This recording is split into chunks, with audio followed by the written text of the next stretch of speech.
Buenas tardes. Los saludo a todos. En el nombre del Señor Jesús, para los que me pueden, estoy nervioso. Porque en definitiva es mi primer sermón, ¿no? Y es la oportunidad que el Señor me ha dado de poder compartir un texto que ya lo que lo leyeron y lo escucharon ya viene pesado. Entonces, en la semana el pastor me conversaba para saber cómo iba con el sermón y le decía que estaba agarrado a la cabeza y algunas expresiones más. Así que agradecido de poder estar y compartir la palabra de nuestro Dios y rogar al Señor que Él sea permitiendo que lo que comparta sea fiel a su palabra y todo lo demás queda ahí en el tintero. Así que vamos a lo que estamos convocados, que es a oír su palabra, y les quiero pedir que mantengan abierta la escritura o su dispositivo ahí en Santiago capítulo 4, versículos del 1 al 10. Y hoy nos corresponde ver en esta serie de sermones, Sacrificios Vivos, nos corresponde ver el tema consagrando los desacuerdos. No sé si a usted le llama la atención eso, ¿no? Consagrando los desacuerdos, los conflictos, los pleitos. Y aquí es lo primero que quiero preguntarle: ¿quién de los que está aquí se considera pasto seco? Levante la mano los que son pasto seco. Ya, entienden la idea del pasto seco, ¿no? Que prende rápidamente, ¿cierto? Se sulfura rápidamente. Yo soy uno de ellos. ¿Cuál fue tu último conflicto que has enfrentado? ¿Cómo fue la reacción que tuviste en ese último conflicto? Pero lo más importante, ¿cómo fue que lo solucionaste el conflicto, si es que se solucionó? Me corresponde hablar sobre un tema tan cotidiano que puede llegar a sacar lo peor de nosotros, como son los problemas relacionales y cómo estos deben ser consagrados, trabajados, cultivados, enfrentados desde la perspectiva de la nueva criatura que somos en el Señor Jesucristo. Y como un paréntesis, es tan complejo cuando la palabra del Señor empieza a trabajar en uno como persona, no en Iglesia uno, en uno como persona. Cuando ya estábamos disponiéndonos para acá, nos pasaron una serie de turbaciones, una serie de cuestiones que son de esas cuestiones que son para puro maldecir, son para puro enfurecerse, y ustedes entienden. Y el texto se me venía a cada rato. Mientras estaba ahí, en ese momento donde quería puro soltar aquellos improperios, se me venía el texto. Así que doy gracias a Dios por el texto, porque me permitió refrenar un poco mi lengua y bajar un poco y tratar de ver que se puede. No es algo imposible hacerle caso a la palabra del Señor. Así que quiero que volvamos a ver el texto que acabamos de leer en Santiago 4, capítulo 4, del versículo 1 al 10, que nos plantea esta primera pregunta: ¿De dónde vienen las guerras y los conflictos entre ustedes? ¿No vienen de las pasiones que combaten en sus miembros? Ustedes codician y no tienen, por eso cometen homicidios. Son envidiosos y no pueden obtener, por eso combaten y hacen guerra. No tienen porque no piden. Y si piden y no reciben, porque piden con malos propósitos para gastarlos en sus propios placeres.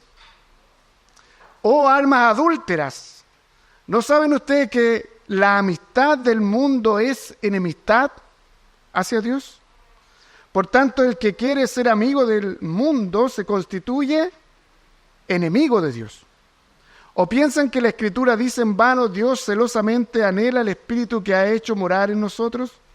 pero Él da mayor gracia. Por eso dice, Dios resiste a los soberbios, pero da gracia a los humildes.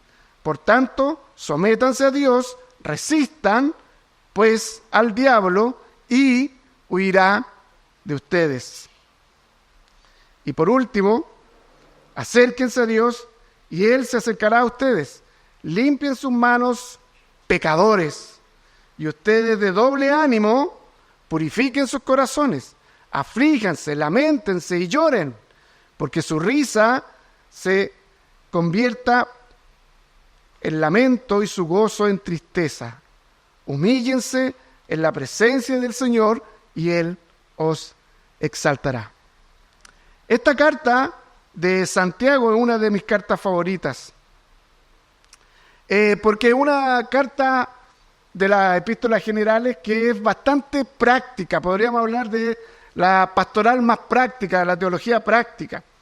Y tiene una particularidad que es una carta que es más bien sabiduría del Nuevo Testamento para nuestros días. Es una carta que nos llama a buscar la sabiduría, algo que tiene mucha relación con el Antiguo Testamento, que constantemente nos habla de ser sabios. Y esta carta, que es redactada por Santiago, que es el hermano ¿de quién? De Jesús, y que fue un tremendo líder en la iglesia en los inicios de ella, y que fue alguien que actuó con sabiduría, que fue alguien que tuvo la capacidad de enfrentar ciertas circunstancias en la iglesia en su inicio y aplicar la sabiduría de la palabra del Señor. Santiago escribe esta carta a las 12 tribus de, por decirlo ahí, a la diáspora, ¿cierto? Y esto significa que es una carta que está escrita para toda la iglesia, no particularmente para uno, sino que para una sola iglesia, sino que está escrita para todas las iglesias de la época y está escrita particularmente para la iglesia 1 hoy. Y esto significa que nosotros podemos encontrar en ella, en la carta de Santiago, principios, pero particularmente sabiduría para poder vivir en la vida cotidiana. ¿Y qué es lo que busca Santiago en esta carta? ¿Qué es lo que pretende Santiago en esta carta? Es formar un pueblo pleno, es formar un pueblo que sea completo, un pueblo que sea perfecto, un pueblo que sea maduro, un pueblo que sea santo.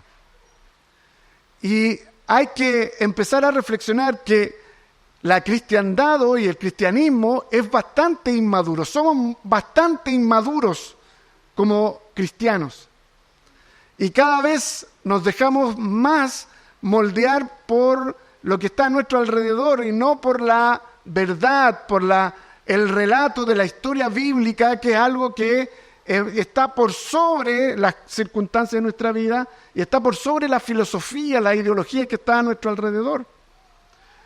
La iglesia hoy es una iglesia inmadura y necesita madurar, necesita ser sabia, y la única forma de poder ser madura, sabia, plena y completa es obedeciendo la palabra del Señor, es siguiendo la palabra del Señor. Santiago pretende que seamos un pueblo santo. Es poco lo que se habla de santidad.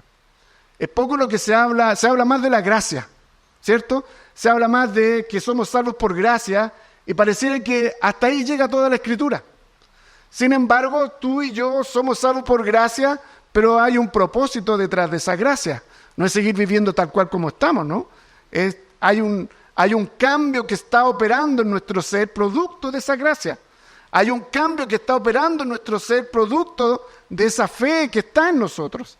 Hay un espíritu que mora en nosotros, que está trabajando dentro de nosotros para que podamos ser precisamente transformados y llegar a ser este pueblo pleno que disfruta y se deleita en la obediencia a nuestro Dios. Sin embargo, no puedo abstraerme de una problemática que tiene la carta de Santiago. Hay algunos que consideran que la carta de Santiago no debió haber estado en el canon, ¿cierto? Eso ustedes lo saben. Y aquí hay un problema que tiene que ver con la fe y la práctica, la fe y las obras. ¿Existe tensión entonces entre Pablo y Santiago? ¿Es Pablo solo fe y Santiago solo las obras? ¿Se está refiriendo a eso? ¿Es Pablo solo una doctrina y Santiago solo otra doctrina y están entrepuestos, están peleados entre ellos? Pablo no puede mirar a Santiago, Santiago no puede mirar a Pablo. Cuando van a las reuniones de presbiterio, ¿no se pescan? No, no es así. Es más, hay algunos eruditos que dicen que la carta de Santiago fue escrita antes que las cartas del apóstol Pablo. Por lo tanto, nosotros podemos ir entendiendo que cuando él estuvo en el concilio, por ejemplo, y tuvo la capacidad de tomar decisiones que fueron sabias y de bendición para la iglesia, Santiago ya tenía clara la película respecto de la fe, de solo la fe en la que nos salva, pero también clara la película de que esa fe produce un fruto, produce obras de amor, obras de gracia. Así que están peleados de ninguna manera. ¿Existe una tensión en la carta de Pablo con la carta de Santiago? De ninguna manera. Para ambos la fe en Jesús es la que nos salva. Y para ambos la fe sin obras es la que agradan a Dios. La fe sin obras es muerta. La fe sin obras no existe. La fe sin obras es muerta. La fe sin obras no existe. Hay una tendencia a resaltar, por una parte, solo la gracia y solo la fe. Sin embargo, la Escritura nos muestra, desde Génesis a Apocalipsis, de que estas van juntas. Una es la base de la otra, por supuesto, pero van juntas. Nunca puede quedar solo la fe. Siempre hay algo que nos permite desarrollar la fe. Por eso es que la fe y la gracia nos empodera para glorificar a Dios. La gracia y la fe es la que nos da la capacidad para poder hacer la voluntad de Dios. Así que ya descartamos esa parte en relación a la tensión que puede existir entre Pablo y Santiago respecto de la fe y las obras. Así que ahora les invito a que podamos entrar al texto, en los versículos 1 al 3, y podamos responder en alguna forma esta pregunta, la misma pregunta que se hace Santiago. ¿Cuál es el origen de los conflictos y de las peleas que tenemos, que enfrentamos como hermanos? Hay que entender que Santiago le está escribiendo a las iglesias. No está escribiendo a personas que no conocen a Cristo. Está hablando de conflictos entre hermanos, conflictos en la iglesia. ¿Ha pasado eso aquí?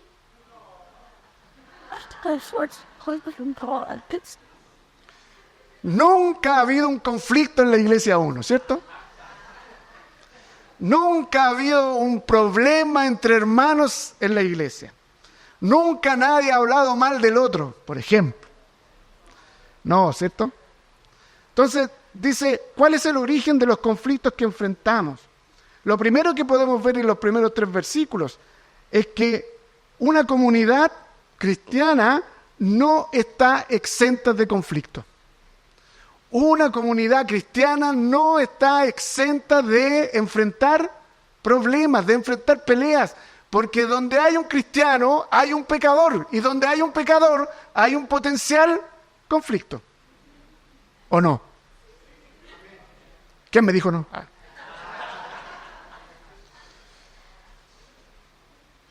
Sin embargo, también podemos ver que el origen de las peleas, según el texto, el origen de los conflictos, y que pueden ir aumentando en grados incluso, llevando a la destrucción del otro, no está en la falta de oportunidades. No está en que un gobierno u otro hizo bien o mal la pega. No está en que tengo un buen estatus o no tengo un buen estatus. No está de la Plaza Italia para arriba o de la Plaza Italia para abajo. El origen de los conflictos, de las peleas, de las guerras incluso está en nuestro corazón. El origen de tus peleas matrimoniales, el origen de tus peleas familiares, el origen de tus peleas con tus hermanos, con tus padres, con tus hijos, el origen de la pelea con los vecinos, El origen de la pelea entre el Colo-Colo y la U no está en algo fuera de lo que es el corazón. Nuestro corazón, como dice Calvino, es una fábrica tremenda y mortal de ídolos. Así que, y esta incluso puedes ir aumentando en grados. Eso es lo terrible, hermano. Porque el texto no está hablando de peleas sencillas, peleas simples, pero que utiliza términos militares. Todo el texto está basado en términos militares. Y dice que puede llegar hasta una guerra. La guerra habla de la destrucción, de muerte, de matanza, y más adelante habla de asesinar. Tú y yo, con los conflictos que podemos generar productos de nuestro corazón pecaminoso, podemos llegar a matar a otra persona. Literal, pero también, y más prácticamente lo que dice aquí el texto, espiritualmente, emocionalmente, sentimentalmente a otro. ¿Cuántas veces tú y yo hemos matado a otra persona? Usted dirá, no tengo ningún antecedente. Pero si lo analizamos, y si tuviste algún conflicto en la semana y mandaste a la punta del cerro a alguno, lo más probable es que quisiste que alguno de ellos muriera en el trayecto. Y eso habla de un corazón que está siendo gobernado no por Dios, sino que por el pecado que mora en nosotros. También, queridos hermanos, aquí hay algo interesante. Esta palabra, pasiones, es una palabra que ustedes seguramente conocen. Y es la que está relacionada con hedonismo. Yo creo que ustedes ya conocen la idea del hedonismo. Las pasiones o el hedonismo, desde la perspectiva bíblica, pertenecen a una esfera que es gobernada por fuerzas opuestas a Dios. El hedonismo, la pasión, es una fuerza opuesta a Dios, que nos gobierna, que nos dirige, que nos controla, que nos lleva. O sea, cuando tú quieres pasto seco y prendes rápidamente y quieres dejar la escoba con todo lo que se te cruce por delante, recuerda esto, que eso es el fruto de que hay algo que te está gobernando y que es contra Dios. Porque la Escritura nos enseña que nosotros tenemos que ser agentes de paz, por ejemplo, de que tenemos que promover la paz, de que tenemos que ser reconciliadores, no a echarle más leña al fuego, por ejemplo. Así que, y aquí nos muestra que las pasiones pueden mostrarnos de diferentes maneras algunos aspectos de nuestras vidas. Por ejemplo, la codicia y la envidia son parte de las pasiones, son parte de este hedonismo, son parte de este amor y el buscar el bien a través del deleite, de la inmediatez del deleite no solo físico, sino que también hay un deleite intelectual, hay un deleite espiritual, hay distintos tipos de deleites. Y la codicia y la envidia son dos formas de estas pasiones que son contrarias a Dios y que son absolutamente nocivas. La codicia es un deseo vehemente ¿de qué? De poseer muchas cosas, especialmente riquezas, especialmente bienes y especialmente poder. Poder y riqueza no es lo mismo. Tú puedes tener riquezas y no poder, y puedes tener poder sin riquezas. La codicia, eso es lo que busca, es tener más. Y hermanos, seamos sinceros, yo creo que muchos de nosotros buscamos siempre tener más. Siempre queremos más. Nunca estamos satisfechos con lo que tenemos. Eso habla de la insatisfacción de nuestro corazón. Siempre queremos tener más. Siempre queremos tener una copa más. Los colocolinos, ¿no? Pucha que nos dolió el domingo pasado. Eso manifiesta mi ídolo. No dije ningún improperio, Incluso felicité a los chunchos. Fue irónico, pero Solo si vemos nuestros closets podríamos ver que tenemos más ropa y más zapatos de lo que necesitamos. ¿O no? No, dice. Nunca es suficiente tener zapatos. Siempre queremos algo más. Eso es codicia, hermano. Y mire lo grave de esto, que si siempre queremos algo más y no lo obtenemos, podemos llegar a generar un conflicto. Y ese conflicto puede llevarnos a destrucción. Y ese conflicto puede, en el caso de un matrimonio, incluso puede llegar a romper un matrimonio. Por otra parte, la envidia, que salen juntas, la codicia con la envidia salen juntas, salen de la mano, son amiguis. Esta pasión, esta parte del hedonismo, la codicia y la envidia salen juntas. Y esta envidia es un sentimiento de tristeza, mire, y de enojo, que experimenta la persona que no tiene o desearía tener para sí algo que otra persona tiene. ¿Cuántos de nosotros hemos deseado lo que el otro tiene? ¿Ah? Alguno puede desear el auto del otro, ¿no? La casa del otro. Por algo la Escritura dice, no codiciarás la mujer de tu prójimo, ni su siervo, ni su buey, todas las cosas que tengan que ver con el otro. Es nuestra tendencia a ser envidiosos. Usted dirá, no soy envidioso. Sí, es codicioso y es envidioso. Porque el pecado mora en nosotros. Esa es una realidad, está ahí adentro. Somos codiciosos, somos envidiosos. Siempre queremos lo que el otro tiene. Y como no lo tenemos, nos esforzamos. Buscamos tenerlo, buscamos trabajar más para obtener más, para poder tener más recursos, para poder comprar eso y ojalá comprar uno mejor que el otro, para así sacarle en cara al otro de que el mío es mejor que el que tú tienes. Eso es fuerte, hermanos. Eso es algo complejo, porque eso es lo que nos enseña este mundo. Eso es lo que nos está enseñando este mundo. Obtiene, consume, compra. Me está doliendo todo lo que te... Compra. Y tienes que comprar de esa marca. Porque esa marca te da identidad, porque esa marca te da cierto estatus. Mira, la marca, ni la ropa, ni la calidad de ello te hace ser persona, ni buena persona. Solo revela o puede revelar lo codicioso y lo envidioso que podemos llegar a ser. A veces la ropa ni siquiera nos queda bien, pero andamos con esa ropa, ¿o no?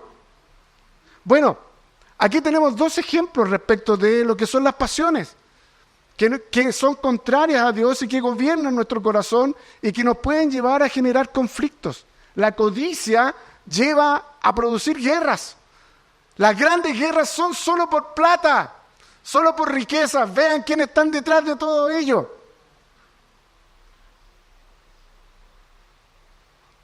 Santiago termina esta sección reprendiendo a la iglesia. ¿Sabe por qué? Porque la iglesia busca tener todas estas cosas. Sin embargo, lo que le reprende Santiago no es solamente este hedonismo, sino que también le reprende que no está practicando las disciplinas espirituales. Por ejemplo, la oración. ¿Cómo una iglesia, cómo tú y yo podemos vivir sin la oración? ¿Cómo podemos vivir sin la oración? Un cristiano no puede vivir la oración, pero ¿sabes qué? Tú y yo hacemos a un lado la oración. Y decimos, sí podemos vivir sin la oración, porque tengo un trabajo que me da lo que yo necesito. ¿Qué estoy diciendo con eso? Yo me la puedo. Yo no necesito de otro. Yo no necesito pedir. Y dense cuenta cuando, no sé si ha pasado, pastor, no sé si te ha pasado, que uno pregunta a uno le llega la situación de que un hermano o una hermana estaba enferma y uno le pregunta, ¿y por qué no nos comentó? ¿Por qué nos dijo? No, es que no quiero molestar. 1, 2, no me gusta dar lástima o dar pena. ¿Eso qué muestra, hermanos? ¿Eso qué muestra? De que nos creemos que somos superhombres, supermujeres para poder enfrentar la vida. Y una iglesia que no ora es una iglesia que muere. Una iglesia que no ora no reconoce a su Dios. Una iglesia que no ora, tú si no oras, lo más probable es que tu vida, nuestra vida, esté empezando a desvanecerse. Por eso la importancia de la oración. Entonces, Santiago le dice, mira, ustedes piden, más encima no oran y piden. No oran y piden. Y si piden, o sea, si llegan a orar, más encima piden mal. O sea, si llegamos a ejercer la oración, a aplicar la oración, además la ejercemos mal porque nuestro corazón hedonista está absolutamente llevando esa oración. ¿Y qué hacemos en la oración? ¿Pedimos qué cosas? ¿Pedimos porque el reino se extienda? ¿Pedimos porque el Señor levante la iglesia con poder y que salga y que alcance a todo Santiago? ¿Eso es lo que estamos pidiendo todos los días? Lo más probable es que tú y yo lo que estamos pidiendo son que me dé un mejor trabajo, que me permita tener un mejor plan de salud, no sé, son un montón de cosas que son más bien materiales, que no son malas de por sí, pero que sí nos quitan el sueño. Ese es el problema. La autodependencia es un problema, la autonomía es un problema, la insatisfacción es un problema. Y eso se muestra porque nosotros estamos siendo gobernados no por Dios, no por el Espíritu de Dios, sino por el pecado que mora en mí. Así que Juan capítulo 14, versículos 13 y 14 dice, y todo lo que pidiereis al Padre en mi nombre, lo haré. Y hasta ahí llegamos. La Escritura dice que todo lo que pedimos al Padre, Él nos va a dar, ¿cierto? Y es una promesa. Pero se nos olvida la otra parte, dice, para que el Padre sea glorificado. O sea, todo lo que nosotros podemos orar y pedir dentro de la oración, tenemos autorización para pedir en la oración. Dentro de todos los componentes que tiene la oración, podemos pedir. Pero todas las peticiones que tenemos que tener son ¿para qué? Para que Dios sea glorificado. No para nuestros propios deleites. No para gastar. ¿Sabe que la idea de gastar tiene la misma relación con el hijo pródigo? La misma idea del hijo pródigo. Este texto tiene la misma idea del hijo pródigo en el sentido de que él fue, le pidió al padre la parte que le correspondía. ¿Y qué fue lo que hizo? No la gastó. La despilfarró, la desperdició. Porque tú puedes haber gastado algo en que haya sido bueno, correcto, perfecto, que haya sido de bendición. Gastaste, quedaste sin ni uno. Pero la despilfarró. Lo que está diciendo el texto es eso. Vosotros pedís y pedís para gastar, para despilfarrar, para desperdiciarla en vuestros propios deleites carnales, nocivos, que son la base, que son aquellos que generan los conflictos en nuestra sociedad. Así que tenemos que tener cuidado, hermano. ¿Dónde está el origen de los conflictos? En tu casa, en la sociedad, en cada uno de nuestros corazones.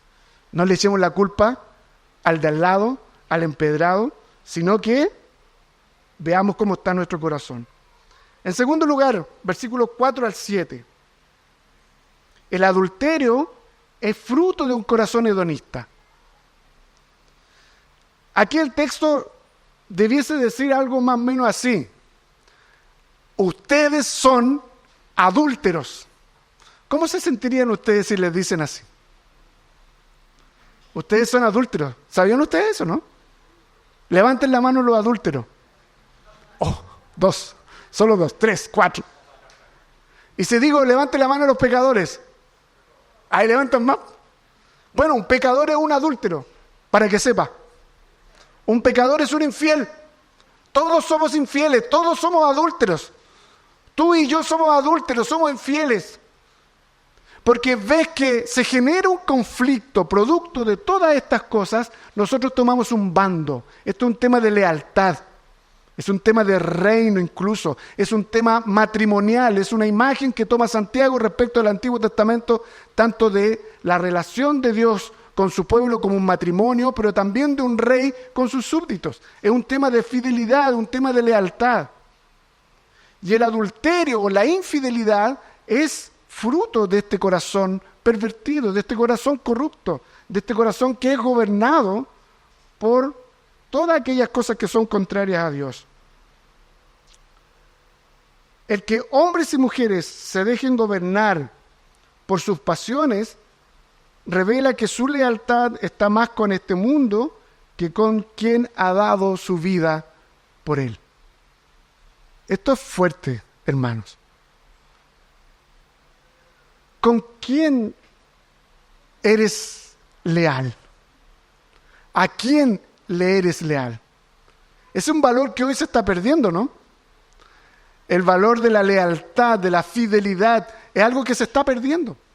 Incluso dentro de la iglesia se está perdiendo la lealtad. Se está perdiendo la fidelidad. Se está perdiendo la fidelidad matrimonial. ¿Cuántos adulterios han estado ocurriendo en el último tiempo dentro de la iglesia? Pero no nos quedemos solamente en el ámbito del matrimonio, si el adulterio no es solamente del aspecto matrimonial. Cuando tú dejas que otras cosas te gobiernen por sobre Cristo, estás adulterando. Estás siendo infiel. Cuando, por ejemplo, el día del Señor toca el partido del superclásico y tú te vas a ver el partido del superclásico a un templo pagano allá, ¿cierto?, en Pedrero, y no vienes al culto, tú ahí tomaste una decisión. Es heavy esto, hermano, si nosotros no podemos, no dimensionamos ello. Uno puede decir, no, si total, salvo siempre salvo, la gracia, no va a pasar nada aquí, si voy al partido no me va a pasar nada, no tengo ningún problema. Sí, hay un problema porque tú tomaste una decisión. Y la decisión fue ir lealmente y fielmente a seguir a tu equipo, a adorar a tu equipo, cuando en ese momento, en esa hora estaba toda tu comunidad, toda tu familia, toda la iglesia adorando al Señor de todo lo creado. Tomaste una decisión. Todos los días nos llevamos en eso.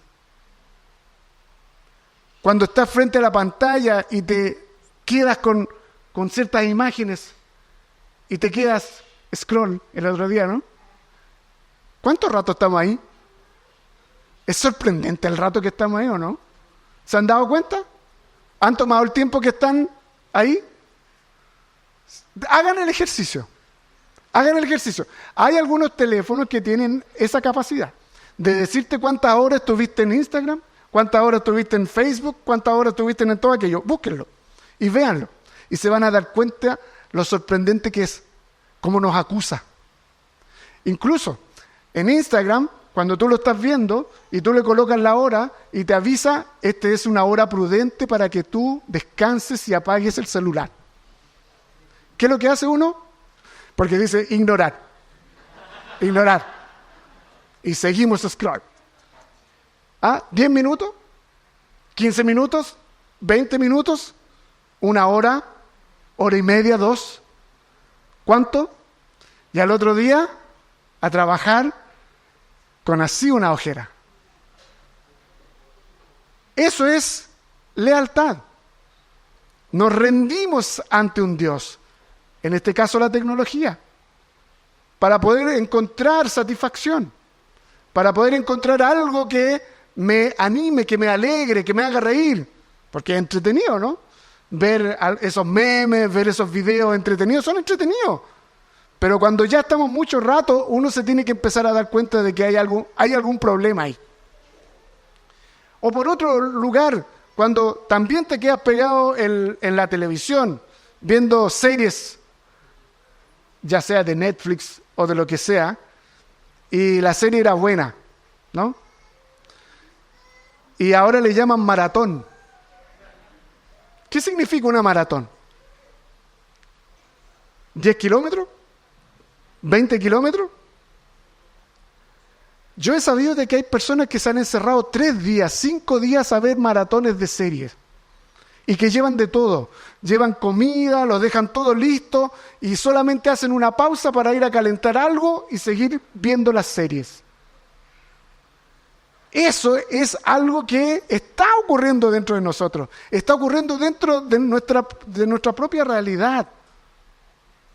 Ahí se manifiesta de que nosotros estamos cayendo precisamente en infidelidad. Porque todo aquello que nos quita la oportunidad de estar con Dios. Pero fíjense, tenemos tiempo para todo eso, pero no tenemos tiempo para orar. Nos quedamos dormidos. Así estamos con los ojos abiertos para ver la serie, que nadie nos interrumpa. Pero no es más que digamos, vamos a orar. Vamos a orar. Sí, Señor, gracias. Lo que Dios da, bendito está. Rápidamente. Amén. No queremos, tenemos el tiempo, no queremos tener tiempo con Dios, que es distinto, porque hemos tomado una decisión, hemos sido leales y nuestra lealtad se está yendo hacia otro lugar. No encontramos deleite en la lectura de la palabra. Hay personas que son capaces de leerse un libro de 500, 600 páginas en pocos días, pero lees una lata leer la Biblia. ¿Qué significa eso? ¿Hay un problema ahí o no? Tenemos tiempo. Tenemos el tiempo suficiente que Dios nos ha dado. Lo que pasa es que nuestros ídolos están gobernando nuestro corazón y no nos quieren dejar colocarnos en el lugar donde nos tenemos que colocar. A orar, a estudiar su palabra. Esto es un peligro. El que como hijos de Dios le hagamos cariñitos o nos andemos dando besitos de amor con el mundo. Porque eso significa amistad. Amistad en el original tiene que ver con la idea de hacer cariño al otro, pero más profundamente tiene que ver con la idea de darse besos. Y no voy a entrar a la profundidad de los besos, ¿no? Pero la idea de los besos tiene que ver con intimidad, tiene que ver con reverencia y con respeto. Eso es lo que andamos haciendo. Eso es lo que estamos haciendo todos los días, constantemente.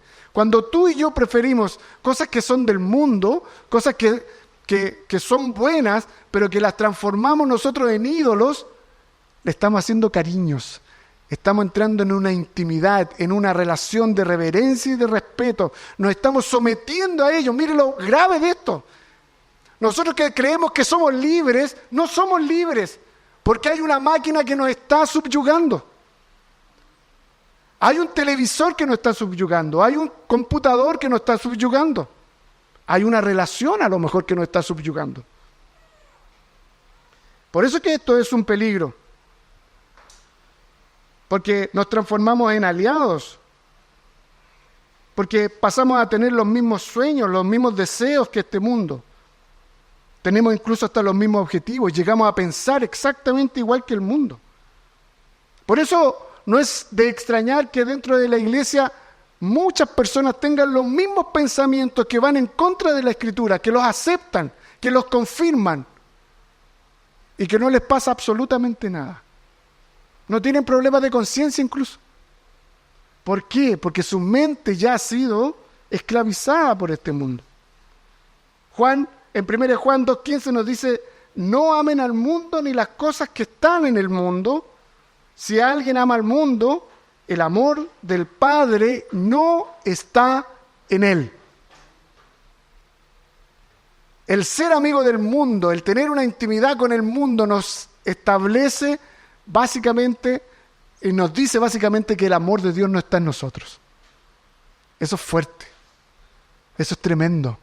Porque si el amor de Dios no está en nuestro corazón, eso significa que no tenemos una relación con Dios. Y eso significa que seguimos perdidos. Eso significa que no conocemos a Cristo, que no conocemos el Salvador y que necesitamos de verdad el Evangelio.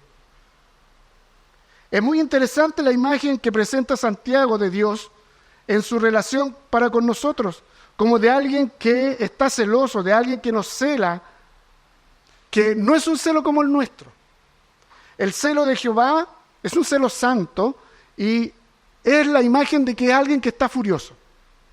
Típico de los monitos, furioso, rojo, echando humo. Esa es como la idea, esa es como la imagen. Pero mire, el Señor te cela a ti, me cela a mí. El Señor es celoso de ti, es celoso de mí. No un celo caído, no un celo humano. ¿Sabe por qué? Porque nosotros le pertenecemos a Dios. Tú y yo le pertenecemos porque Él dio a su Hijo en la cruz, derramó su sangre en la cruz para comprarnos, para hacernos parte de Él. Le pertenecemos, por lo tanto Él nos cela. El celo tiene que ver con pertenencia. Pero lo encachado de esto es esto, que Él se para delante de nosotros. El celo de Jehová, Dios mismo se para celosamente delante de nosotros para hacerle frente a todos los ídolos que pretenden arrebatarnos de la mano de Dios. El Señor, gracias a Dios por eso, gloria a Dios por eso. Hay que glorificar al Señor que Él nos cela, que Él tiene celo de nosotros y que se coloca delante de nosotros para hacer frente a todos los ídolos que están alrededor nuestro buscando el arrebatarnos de la mano del Señor. Está tan dispuesto a pelear por ti que está dispuesto a dar su vida por ti. Es tan celoso por ti que envió a su Hijo a la cruz a morir por ti. Ese es el nivel de celo del Señor. Pero ¿se dan cuenta, disculpando la expresión coloquial, lo penca que somos? El Señor nos ama profundamente. El Señor es capaz de hacerle frente a todos los dioses que están a nuestro alrededor. Y los vence. Y los vence por amor a ti. Y nosotros al primero que aparece, nos vamos detrás de Él. Nos vamos detrás de Él. Como la nada, como que no hubiese habido nada. Eso muestra las típicas relaciones desechables que tenemos hoy. Facebook. Bueno, yo soy de la era del Facebook. Algunos son del Instagram, otros son de otra. ¿Me cayó mal? ¿Qué hacemos? Bloqueado. Ahora eliminado. Y vamos eliminando. ¿Sabe que yo preparando para esto y el otro sermón, me di cuenta, no tenía idea que en Facebook tengo 1.400 amigos. No conozco a ninguno. Y para mi cumpleaños me saludaron como 100. Ni el 10% de la cuestión. Y uno dice, ¿qué onda? ¿Qué interacción tengo con estas personas? Y después, eliminar. Así que no se sorprenda si por ahí aparece, si que está ahí, voy a empezar a eliminar. Y voy a tratar de quedar con los que son amigos y con los hermanos y con los que conozco. Pero esa es la cultura en la que estamos. Eso es lo que nos está pasando. El celo de Jehová significa que nos ama y que no quiere que nosotros nos vayamos por de otros dioses. Por lo tanto, ese mismo Dios fuerte y celoso es abundante en gracia, dice, y misericordia para con sus hijos infieles, para con sus hijos adúlteros, y los llama al arrepentimiento. Mira lo maravilloso de esto. No solo se coloca delante de ti y de mí para defendernos, sino que también mira hacia atrás y nos dice, ya, cambia, arrepiéntete. ¿Hasta cuándo? Te sigo cuidando, te sigo amando, te sigo protegiendo, pero tú tienes que tener algún cambio. Tienes que avanzar. Tienes que mejorar. Si no, ¿cómo vas a disfrutar? ¿Cómo te vas a deleitar en mí? Va a ser difícil.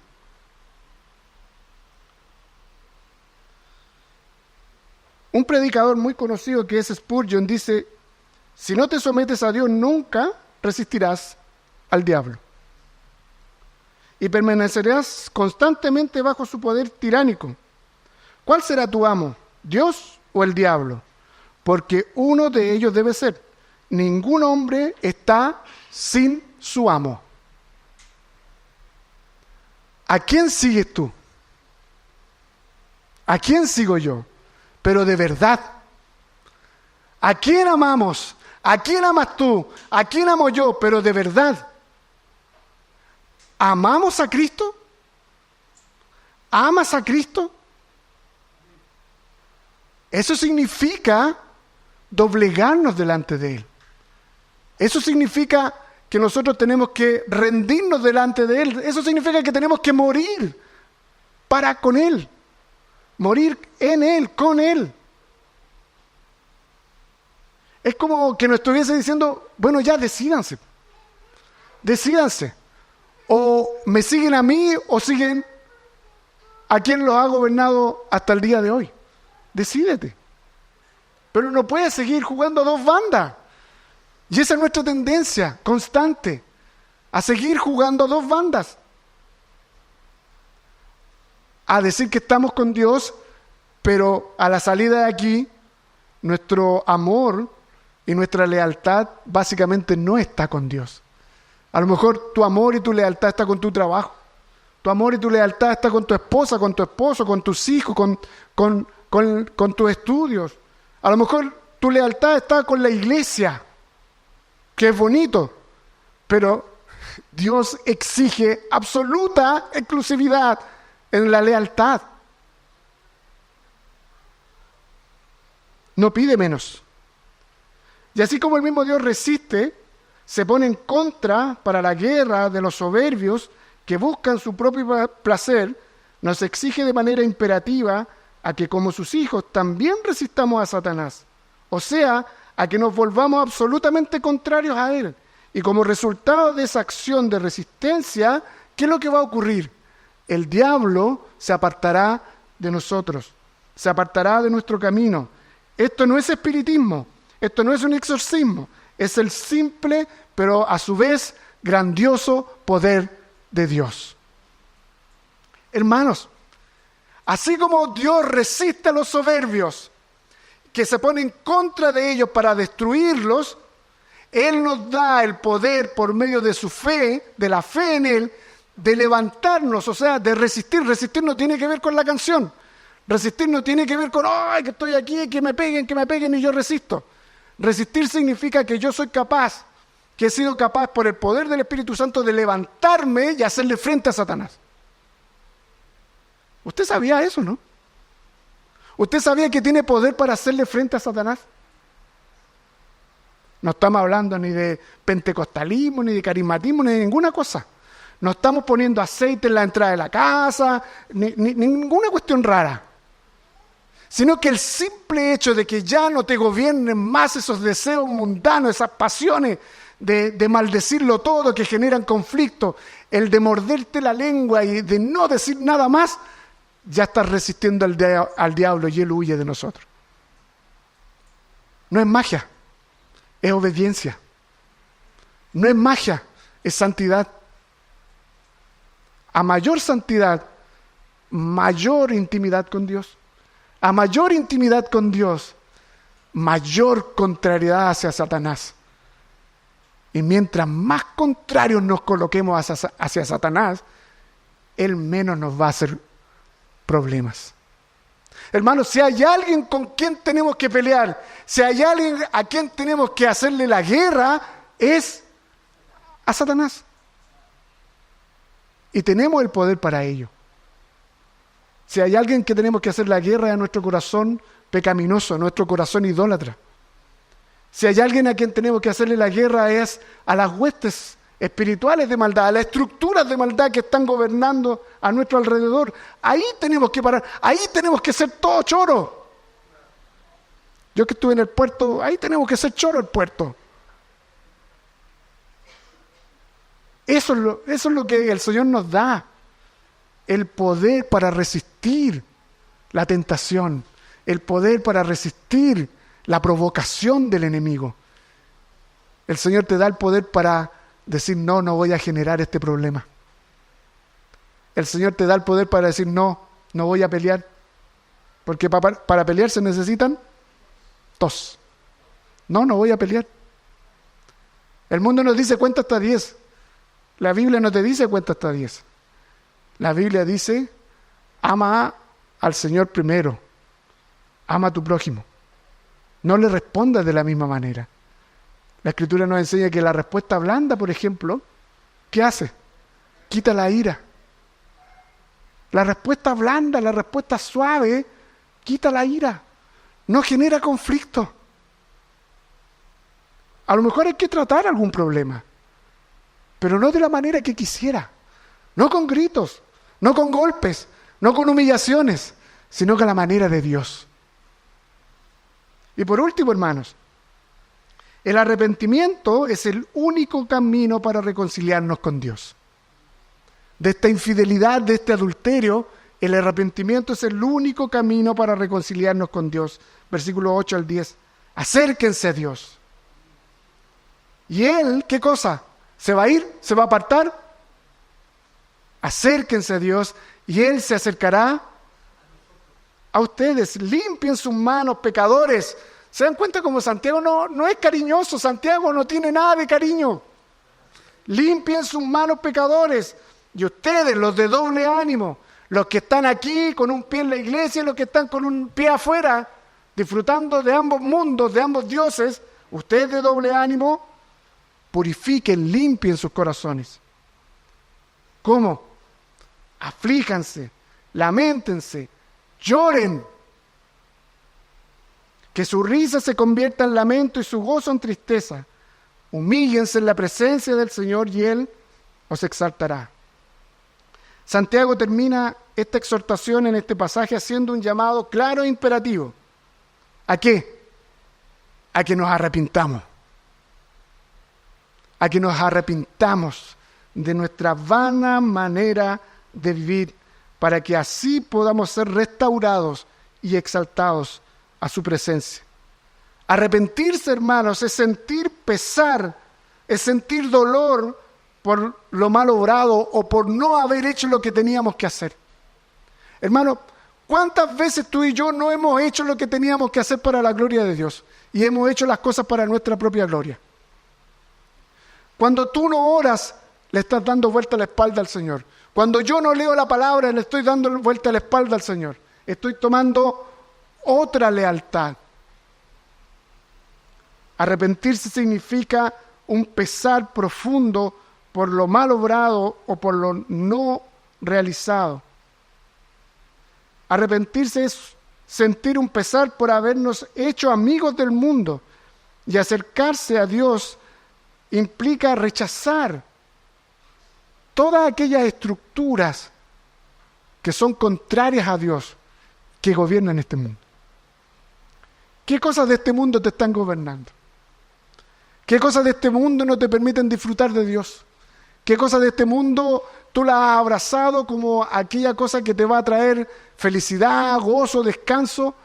Pero sin embargo, lo único que te das cuenta que te trae es solamente más problemas y mayor insatisfacción.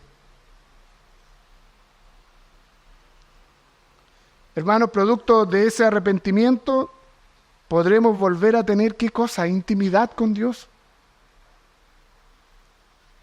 ¿Te has sentido alguna vez como que Dios está lejos? ¿Has sentido alguna vez que Dios está lejos de ti? ¿Que no te pesca, que no te escucha, que no hay respuesta? ¿Te has hecho esa pregunta? ¿Realmente me ama Dios? ¿Realmente me ama? Cuando uno se hace esas preguntas, que son buenas e importantes, porque solamente se la puede hacer alguien que tiene una problemática interna donde el Espíritu de Dios está luchando con la naturaleza pecaminosa. Cuando uno se hace esa pregunta, es porque el Señor algo está ya empezando a hacer para que nos volvamos hacia Él. Producto de ese arrepentimiento podremos volver a tener intimidad con nuestro Dios, a deleitarnos en Él, lo que algunos llaman como el hedonismo cristiano. No sé si han escuchado respecto de ello. Pero sí hay que hacer una aclaración. Cuando el texto dice que nos acerquemos, no es que nosotros tomamos la iniciativa. Porque dice, acérquense para que Dios se acerque. Dios nunca nos ha abandonado. Dios nunca nos ha dejado de lado. Dios nunca ha soltado tu mano. Eres tú el que quiere abandonarlo. Soy yo el que quiero dejarlo de lado. Dios nunca se ha ido. Dios siempre ha estado ahí. Dios siempre está ahí con los suyos. Y los defiende, los ama, los cuida, los protege, los corrige, los aflige. Pero nunca se va. Nunca. En las mayores de tus tristezas, en las mayores de tus complicaciones, en todas aquellas cosas que tú quisieras que fuera para ti la bendición y el Señor no te la da. Si no te la da es por algo. Porque probablemente si te lo da te vas a apartar aún más de Dios. Pero Dios nunca se aparta. Dios nunca se ha ido. En el que mora Dios nunca se va. Esta idea de acércate es porque tú rompiste el pacto, es porque yo rompí el pacto, es porque yo he sido infiel y yo el infiel soy el que tengo que volver con la cabeza agacha, con un corazón contrito y humillado delante del Señor a pedir perdón. Señor, renuévame. Vuelve. El Señor te está diciendo hoy, vuelve. No sigas yendo hacia allá. No sigas buscando en otros dioses lo que solamente te puedo dar yo. El Señor nunca se ha ido. Eres tú, soy yo. Pero el Señor, mira cómo te ama. Vuelve. Arrepiéntete. Regresa. Acércate.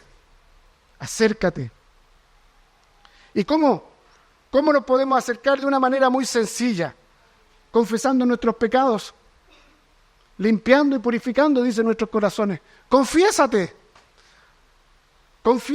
tienes la bendición, hermano. Tenemos la bendición de cerrar nuestra puerta o de colocarte tu audífono y abstraerte de todo y ponerte a orar y decirle, Señor, aquí estoy. Perdón porque me fui con otro Dios. Perdón porque te traicioné. Perdón porque coloqué a mi esposa, a mi esposo por sobre ti. Perdón porque coloqué a mis hijos, a mi estudio, a mi trabajo. Perdón.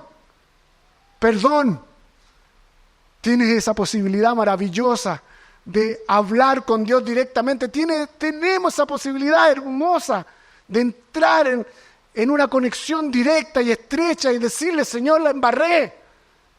Perdón. Y adivina qué va a pasar. El Señor te va a perdonar.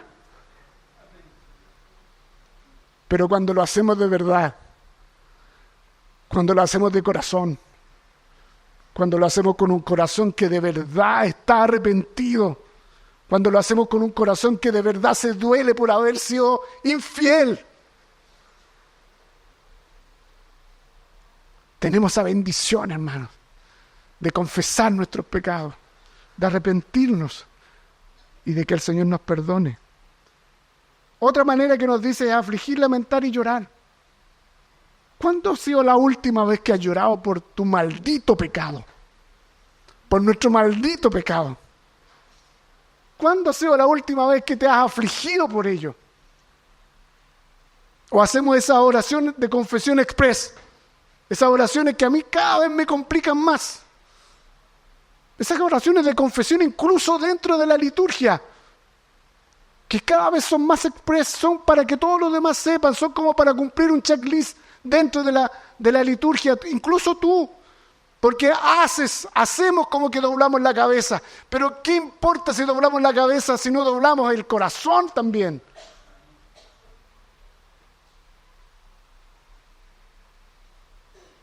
Llora por tu pecado, llora por ser infiel, llora por ser adúltero, llora porque cambiaste a Dios por otros dioses, lloremos por ello, aflijámonos por ello. El salmista dice, cansado estoy de mis gemidos, todas las noches inundo de llanto mi lecho, con mis lágrimas riego mi cama. ¿Quién dijo eso? El rey David. Ten piedad de mí, oh Dios, ¿Conforme a qué? ¿A la multitud de qué? De tus piedades, de tu misericordia. ¿Y qué? Y borra mis rebeliones. Lávame más y más de mi maldad. Límpiame más y más de mi maldad. Mire la conciencia que tenía el rey David respecto de su condición, de su estado de pecado. Y nosotros pareciera que nada. A nosotros pareciera que nada. Sí, me perdonó, listo, y sigo igual. Seguimos exactamente igual. No hemos crecido, no hemos madurado, no somos sabios en nuestra manera de vivir. Seguimos siendo niños. Aflígete, laméntate y llora por tu pecado. Humíllate delante del Señor. Póstrate delante de la presencia de Dios. A morir el pecado que mora en ti. A morir el yo que está gobernando tu corazón. Y póstrate ante la majestad, la magnificencia, la santidad de nuestro Dios. Calvino decía, de la misma forma que un árbol tiene que echar grandes raíces para poder elevarse, así el que no profundiza en la humildad se exalta a sí mismo para su propia destrucción.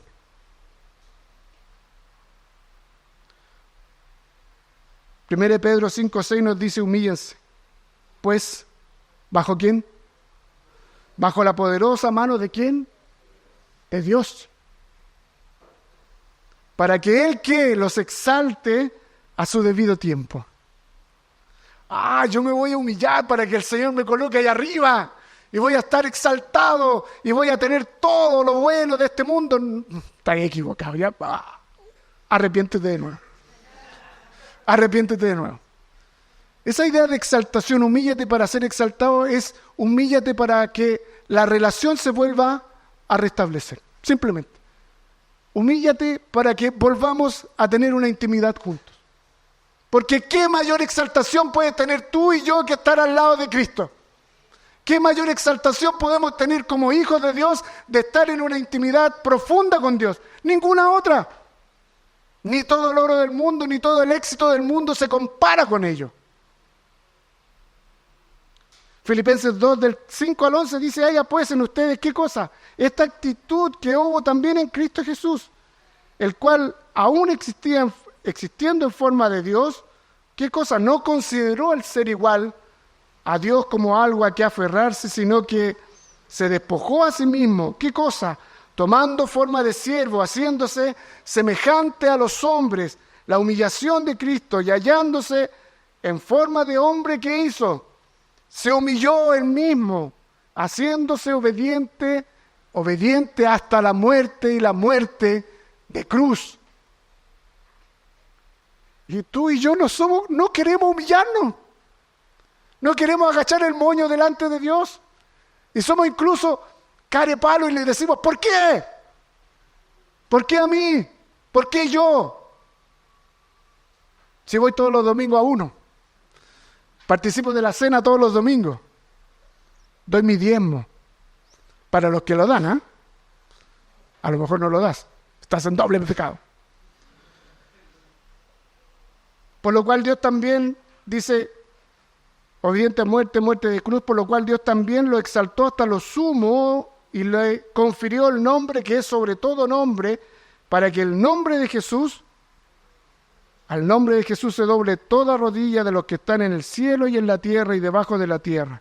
Y toda lengua confiese que Jesucristo es Señor para gloria de Dios Padre.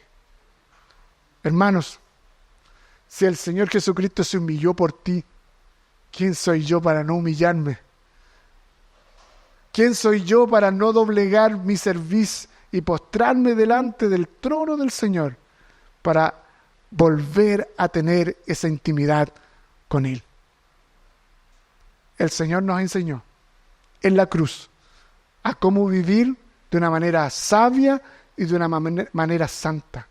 El Señor nos enseña a vivir y a enfrentar nuestros conflictos de una manera tal cual como Cristo la enfrentó.